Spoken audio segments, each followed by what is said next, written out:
The security camera footage showed my wife Renee screwing my best friend Brian in our kitchen at 2:47 p.m. last Tuesday, while I was supposedly at work. I'd been watching it for the third time when she walked through the front door, grocery bags in hand, asking about my day like she gave a damn. "How was the shop, honey?" she chirped, setting down organic kale and overpriced wine. Same voice she'd used, moaning Brian's name 43 minutes earlier. "Productive," I said, closing my laptop. "Fixed Mrs. Henderson's transmission. You know, the kind of job where you get your hands dirty, but sleep well at night." Tom Foster, that's me, 41 years old, owner of Foster's Auto Repair on the bad side of town, resident of Avery Lane where every lawn is perfect and every marriage is a crime scene waiting to happen. I've got grease under my fingernails, a mortgage I actually pay, and apparently a wife who thinks our kitchen counter is her personal playground. Renee Foster, 38, works in HR at some corporate hellhole downtown. She's got the kind of smile that sells houses and ruins lives, blonde hair that costs more than most people's car payments, and a talent for making everyone believe she's the victim in every story she tells. Our kids were upstairs, Max, 16, probably playing video games and pretending he doesn't know his parents hate each other. The twins, Lily and Grace, 11 years old and sharp as razors, miss nothing but understand less than they think. Olivia, our 19-year-old, is away at college, probably the smartest thing she's ever done. "I'm making dinner reservations at Chez Laurent for Friday," Renee announced, checking her phone. "The Hendersons are joining us, and the Dorseys. Brian and his wife Michelle, who has no idea her husband spends his afternoons exploring my wife's anatomy. Brian's been my friend since we were 12, back when friendship meant something more than convenient alibis and shared secrets. Can't make it Friday," I lied smoothly. "Got a big job coming in. Classic Mustang restoration." Her face tightened just enough to confirm what I already knew. Friday wasn't about dinner. Friday was about maintaining appearances while she figured out her next move. "Tom, you work too much. We need to spend time with our friends." Friends, right. I'd discovered the group chat 3 weeks ago, buried in her iPad under an innocuous name, Book Club. Turns out the only thing they were reading was each other's bodies, screenshots, videos, scheduling hookups like tennis matches. Renee was the unofficial coordinator, Brian was a regular participant, and half our neighborhood was involved in what they called every after dark, suburban swinging with a social media twist, every betrayal documented, every encounter rated and reviewed like restaurants on Yelp. My wife had 4.5 stars. "Maybe next week," I said, heading toward my workshop in the garage. Got some thinking to do. The garage was my sanctuary, filled with honest machines that broke in predictable ways and stayed fixed when you did the job right. Unlike marriages, unlike friendships, unlike trust. I pulled up the security footage again. I'd installed the cameras 6 months ago, told Renee it was for insurance purposes. Technically true. I just hadn't specified what kind of insurance. The video was crystal clear. Renee bent over our breakfast bar, Brian behind her, both of them laughing about something. Probably me. The timestamp showed they'd been at it for 23 minutes. In my house, in my kitchen, where my kids eat cereal every morning. My phone buzzed. Text from Brian. "Beer tonight?" Michelle's at her sister's. I stared at the message for a long moment, then typed back. "Sure, my place. Got something to show you." Time to see how good an actor my best friend really was. Brian arrived at 7:30 with a 6-pack of craft beer, and the kind of easy smile that made people trust him with their houses, their secrets, and apparently their wives. He'd been selling real estate in our area for 15 years, knew everyone's business, everyone's weaknesses. Perfect skill set for a suburban Lothario. "Renee around?" he asked, settling into my leather recliner like he owned it. Maybe he thought he did. "Book club," I said, cracking open a beer. "You know how she loves her literature." He laughed, and I wondered if he was remembering Tuesday afternoon or just appreciating the irony. Brian had always been smoother than me, better looking, more charming. In high school, he got the girls I wanted. Apparently some things never change. "How's business?" I asked. "Booming. Just closed on the Peterson place. 3.2 million. Not bad for a week's work." We talked shop for 20 minutes, him bragging about commissions, me describing engine problems.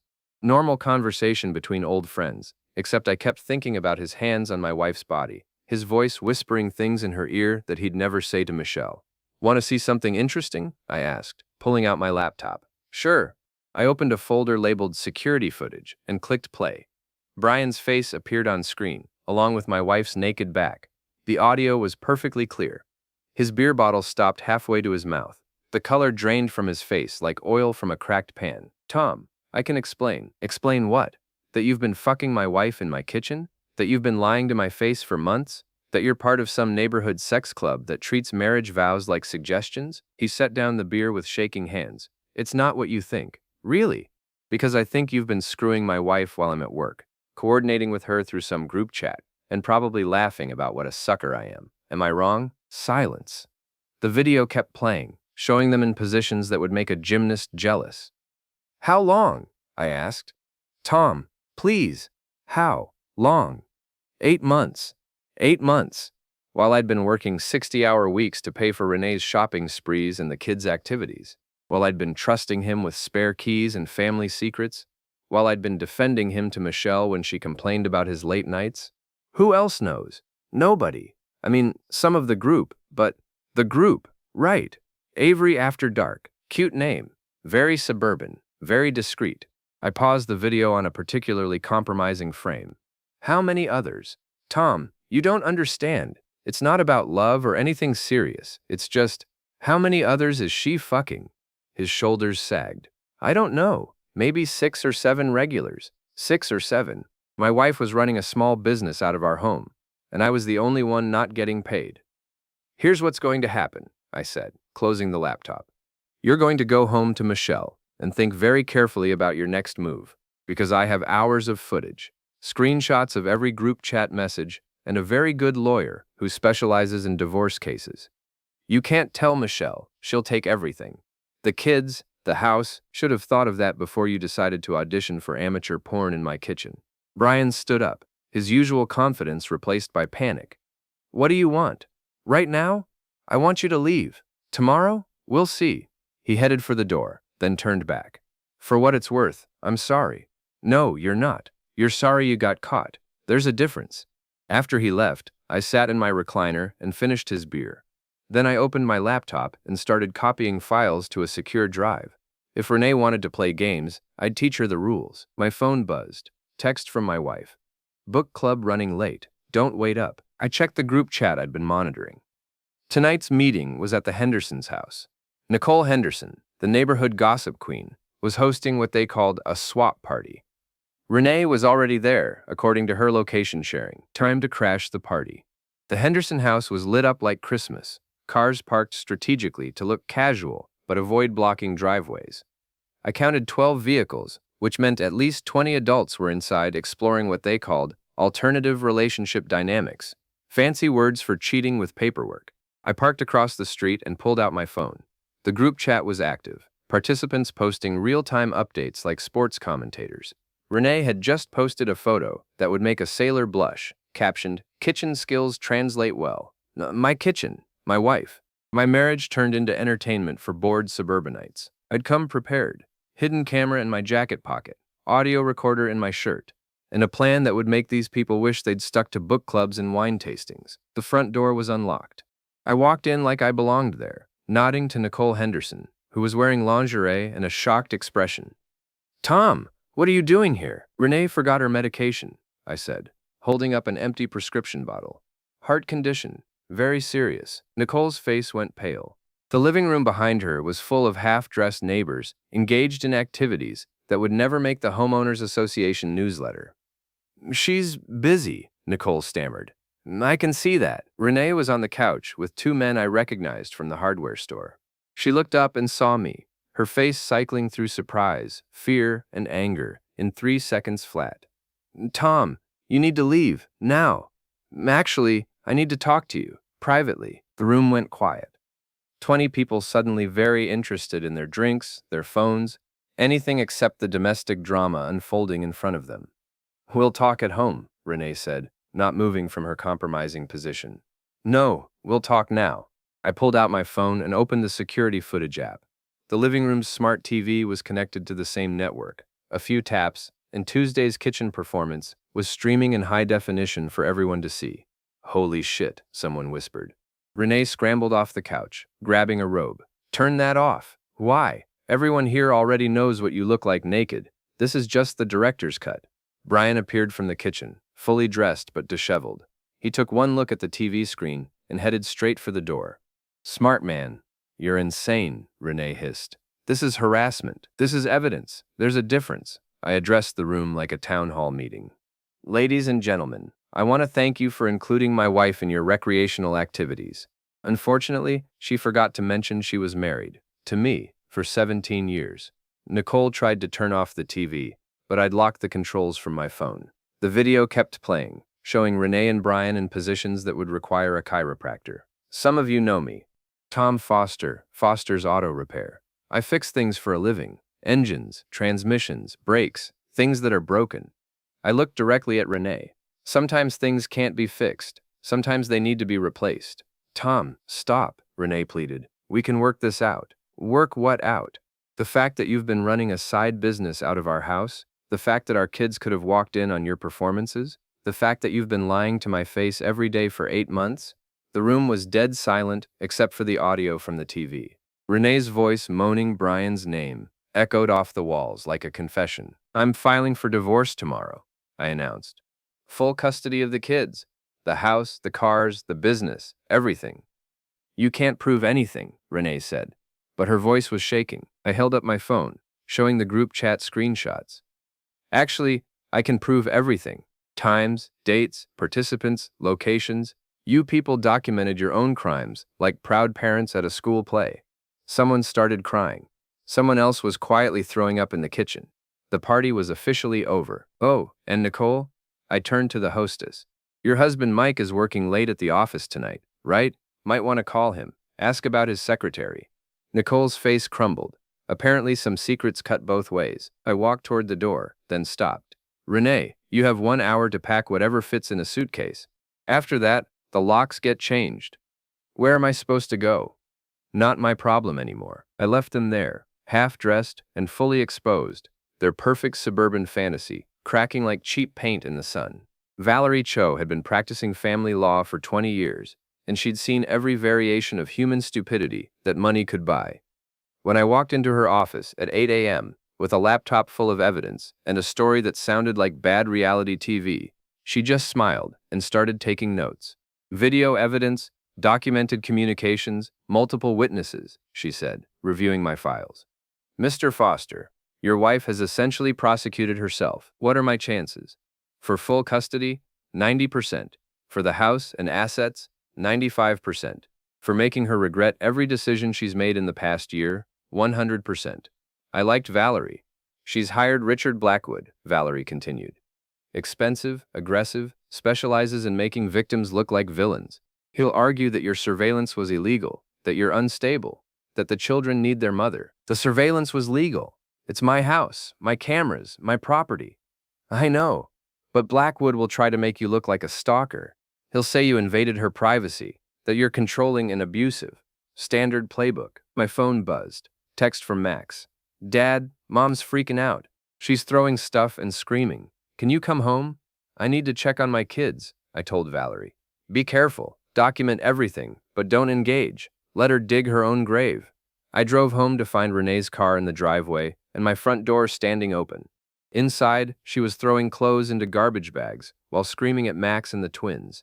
"Where did he hide the jewelry? The good jewelry, not the fake stuff." "Mom, I don't know," Max said, trying to calm his sisters, who were crying. "Don't lie to me. He's trying to steal everything." I walked in and started recording with my phone. "Kids, go upstairs." "Tom." Renee spun around, her face red and streaked with mascara. "You can't throw me out. This is my house too." "Actually, it's not. The mortgage is in my name. The deed is in my name. You're trespassing. I live here." "You lived here, past tense. You made your choice when you decided to turn our home into a brothel." She threw a picture frame at my head. I ducked, and it shattered against the wall. The twins started crying harder. "Great parenting," I said, still recording. "Really showing them how adults handle problems." "You bastard. You think you can just replace me?" "Replace you? Renee, I couldn't replace you if I tried. There's only one person in the world narcissistic enough to film herself cheating and then act like the victim when she gets caught." She grabbed another frame, this one containing our wedding photo. For a second I thought she might throw it. Instead, she stared at it like she was seeing it for the first time. "We were happy once," she said quietly. No, we weren't. I was happy. You were acting. The fight went out of her then, replaced by something that might have been regret if I didn't know her better. Renee didn't do regret. She did self-pity and strategic tears. The kids need their mother, she said. The kids need a parent who puts them first. When's the last time you asked about Max's grades, or the twins' soccer games, or called Olivia at college? Silence. That's what I thought. My phone rang. Valerie. Tom, we have a problem. Blackwood filed an emergency motion claiming you're mentally unstable and dangerous. He's asking for a restraining order and temporary custody. Based on what? Renee claims you've been stalking her, that you threatened her and her friends, that you're having a breakdown. The hearing is tomorrow at 9 a.m. I looked at Renee, who was suddenly very interested in her phone. Let me guess, you're recording this conversation too. She didn't deny it. Smart, I said, but not smart enough. I ended the call and addressed my wife directly. You want to play hardball? Fine. But remember, I have videos of you with 7 different men. I have screenshots of you coordinating hookups while our kids were in the house. I have timestamps showing you left our 11-year-old daughters alone for 6 hours while you were at a sex party. You can't use any of that. It's illegal surveillance. Actually, it's not. But even if it were, do you really want those videos played in open court? Because family court proceedings are public record. Anyone can attend, including your employer, including the kids' teachers, including Michelle Dorsey. Her face went white. Michelle didn't know about Brian yet, but she would soon enough. What do you want? Renee asked. I want you to withdraw the motion. I want you to agree to supervised visitation only. And I want you to stay away from my kids until you figure out how to be a mother instead of a social media influencer. And if I don't, then tomorrow morning, everyone in this town gets to watch you perform on the biggest screen in the courthouse. She stared at me for a long moment, probably calculating odds and exit strategies. Fine, she said finally. But this isn't over. Yes, it is. You just don't know it yet. She grabbed her bags and headed for the door. The kids will hate you for this. Maybe, but they'll respect me. There's a difference. After she left, I found Max and the twins in the kitchen, making sandwiches for lunch. They looked up when I walked in, their faces showing a mixture of relief and uncertainty. Is Mom coming back? Lily asked. Not to live here, I said honestly. But she'll always be your mother. That doesn't change. Good, Grace said quietly. She was scary when she was yelling. Max looked at me with eyes older than his 16 years. Dad, what really happened? Why is she so angry? I sat down at the breakfast bar, the same spot where I'd watched my marriage die in high definition. Sometimes adults make bad choices, I said carefully. And sometimes those choices hurt the people they love. Your mom made some bad choices. Now we all have to live with the consequences. Are you going to be okay? Max asked. I looked at my son, my daughters, my kitchen that would never look the same but might someday feel clean again. Yeah, I said. We're going to be just fine. The courthouse was packed. Word had spread through Avery Lane like wildfire, and half the neighborhood had shown up for what they expected to be better than daytime television. They weren't wrong. Renee sat at the plaintiff's table with Richard Blackwood, a man who looked like he charged by the syllable and billed for his thoughts. She was wearing a conservative blue dress and minimal makeup, playing the role of wronged wife and devoted mother. I sat with Valerie, a laptop bag full of evidence at my feet, watching my wife perform for an audience that already knew the truth. All rise, the bailiff announced.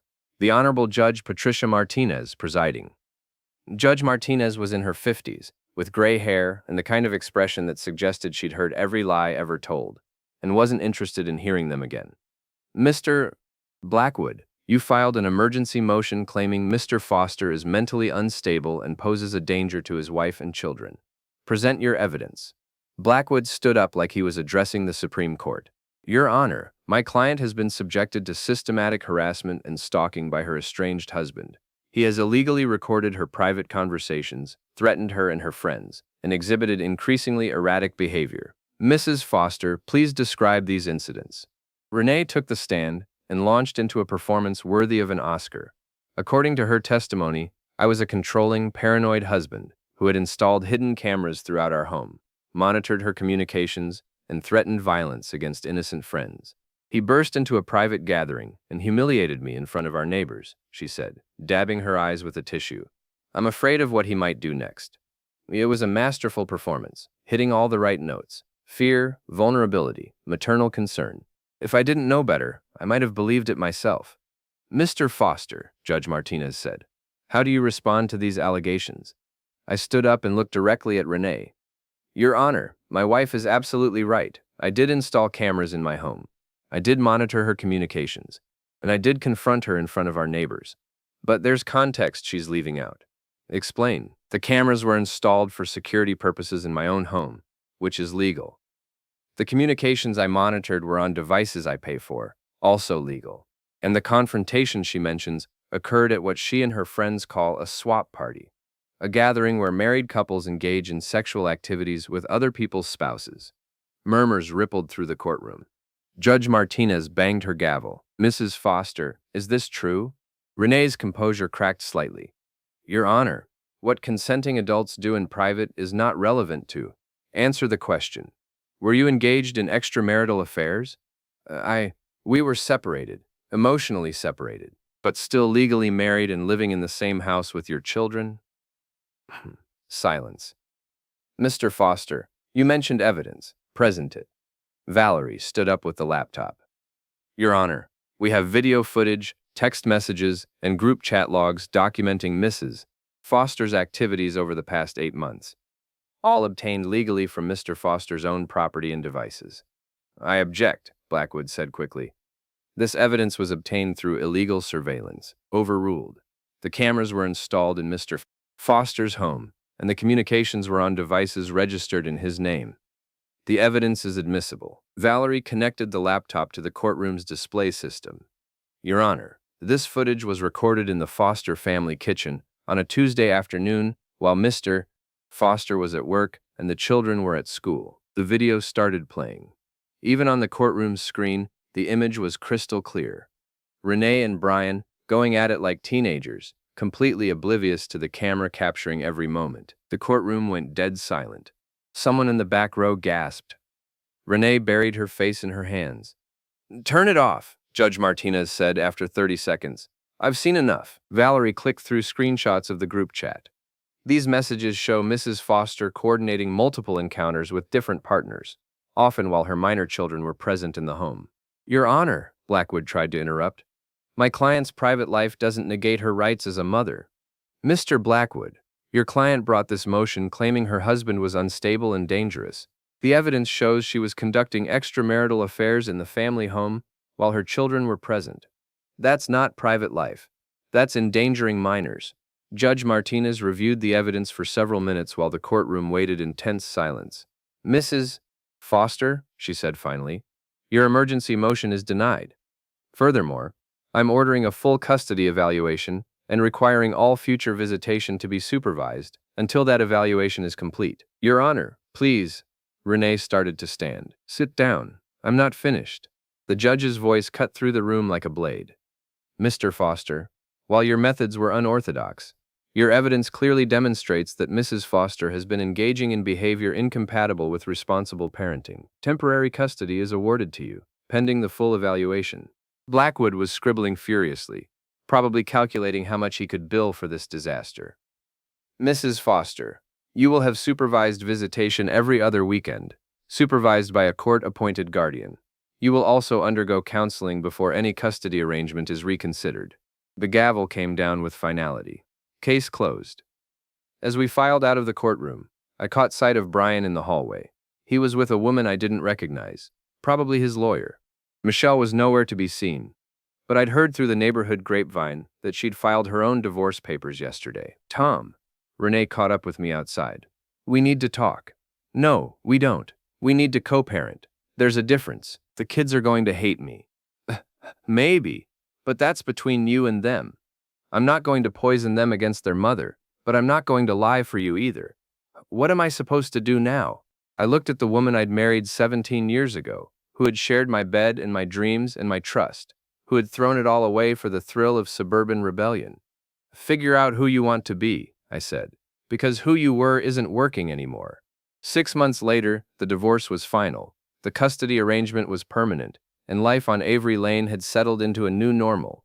Renee had moved to an apartment across town and was working at a different company. Her old employer had decided her extracurricular activities were incompatible with their family values policy. The kids were adjusting better than expected. Max had stepped up as the man of the house when I was at work, and the twins had stopped asking when Mom was coming home. Olivia had transferred to a college closer to home, claiming she wanted to help with her siblings but really just wanting to be part of the family again. Brian and Michelle's divorce had been messier than ours. Turned out Brian had been sampling more than just the neighbors' wives. He'd been dipping into client escrow accounts to fund his lifestyle. Real estate fraud carried heavier penalties than adultery. He was currently enjoying state hospitality and would be for the next 3 to 5 years. The neighborhood had mostly returned to normal, though the book club had been permanently disbanded. Nicole Henderson had moved to Florida after her own marriage imploded, and the Petersons had quietly put their house on the market.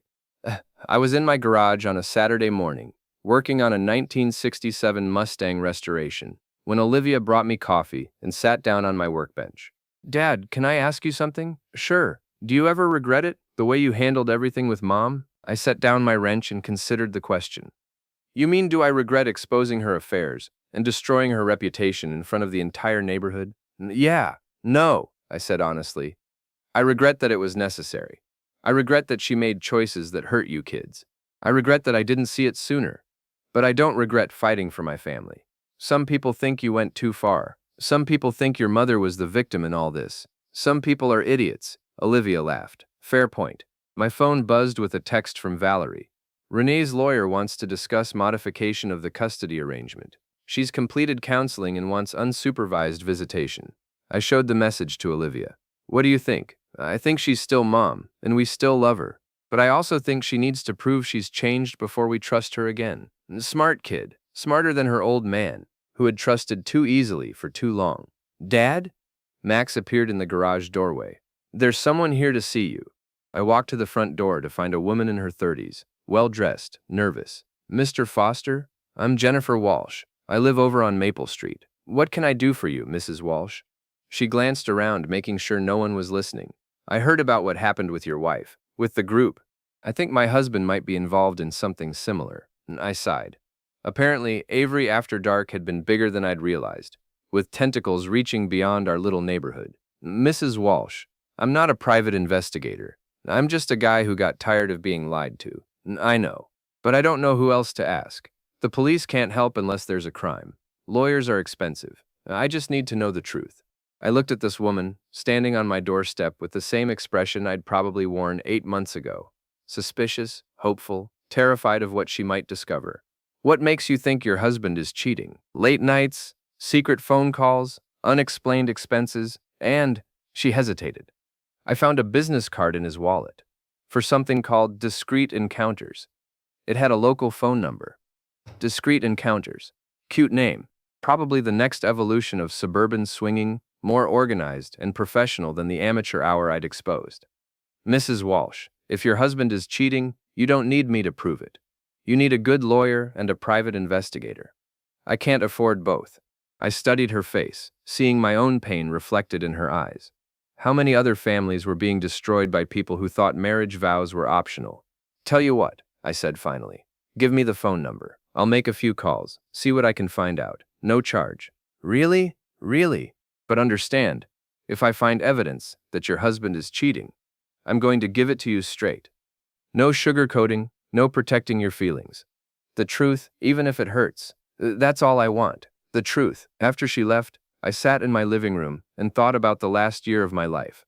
The betrayal, the anger, the legal battles, the slow process of rebuilding trust with my kids. It had been the worst year of my life, but also the most honest. My phone rang. "Renee, Tom, I got the message from your lawyer about the custody modification. I want to see the kids more.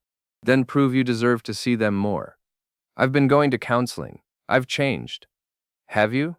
Or have you just learned what to say in therapy?" Silence on the other end of the line. "Renee, I'm not trying to keep the kids from you, but I'm not going to let you hurt them again either. You want more time with them?